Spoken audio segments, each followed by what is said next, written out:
नमस्कार मित्रांनो, रंगांचा खेळ रेड ग्रीन तर माहिती आहे, पण फूड पॅकेजिंगवरील ब्ल्यू येलो मार्कचा नेमका अर्थ काय जाणून घ्या. काही खाद्यपदार्थांच्या पाकिटांवर निळ्या किंवा पिवळ्या रंगाचा मार्क देखील असतो. अनेक लोकांना या रंगाच्या मार्कचा अर्थ माहिती नसतो. तोच अर्थ आजच्या व्हिडिओच्या माध्यमातून जाणून घ्या. नमस्कार मित्रांनो, श्री स्वामी समर्थ.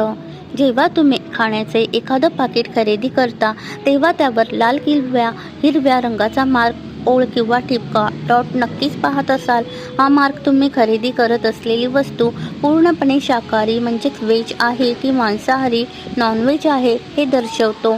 साधारणपणे लोक फक्त हिरव्या आणि लाल रंगाचा मार्क पाहूनच अंदाज लावतात. काही खाद्यपदार्थांच्या पाकिटावर निळ्या किंवा पिवळ्या रंगाचा मार्क देखील असतो. अनेक लोकांना या रंगांच्या मार्कचा अर्थ माहिती नसतो. या मार्कचा एक खास अर्थ असतो जो प्रत्येकाला माहिती असायलाच हवा. फूड पॅकेजिंगवरील पिवळ्या रंगाचा अर्थ. जर तुम्ही शाकाहारी असाल, अंडी खात नसाल तर तुम्हाला फूड पॅकेजिंगकडे बारकाईने पाहणं गरजेचे आहे. पाकिटावर लाल मार्क नाही म्हणजे यात अंड नाही असं मानणं चुकीचं ठरू शकतं.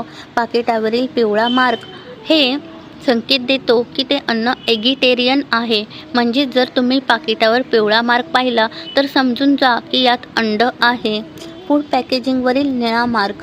काही फूड पॅकेट्सवर तुम्ही निळा मार्क देखील पाहिला असेल. जर तुम्हाला निळ्या ठिपक्याचा अर्थ माहिती नसेल आणि तो पाहून तुमचा गोंधळ होत असेल तर पाकिटावरील निळा मार्क, ब्ल्यू डॉट, हे दर्शवतो की हे अन्न लो शुगर किंवा कमी साखरेचं आहे. जर तुम्हाला मधुमेह असेल तर तुम्ही हे पदार्थ खाऊ शकता.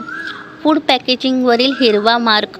फूड पॅकेजिंगवर हिरवा मार्क म्हणजे ग्रीन डॉट असेल तर याचा अर्थ ते अन्न पूर्णपणे शाकाहारी आहे. तुम्ही हे अन्न निसंकोचपणे खाऊ शकता कारण यात कोणत्याही मांसाहारी घटकाची भेसळ नसते.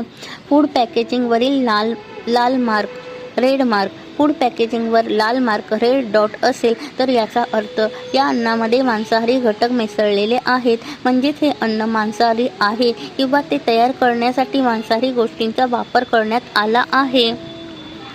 आपण काय करावे तर आपण हे घटक वाचा. केवळ रंगांवर अवलंबून न राहता पाकिटाच्या मागे दिलेली घटकांची यादी नेहमी तपासावी. FSSAIचा लोगो पहा. भारतात कोणतेही खाद्यपदार्थ खरेदी करताना त्यावर FSSAIचा परवाना क्रमांक आणि लोगो असल्याची खात्री करावी. मुदत संपण्याची तारीख, एक्सपायरी डेट. रंगांपेक्षाही महत्त्वाचे म्हणजे तो पदार्थ खाण्यायोग्य आहे का ही तारीख बघून ठरवा. अशा प्रकारे रंगांची ओळख ठेवून आपण अधिक सजग आणि आरोग्यदायी निवड करू शकतो. धन्यवाद. श्री स्वामी समर्थ. जय जय स्वामी समर्थ.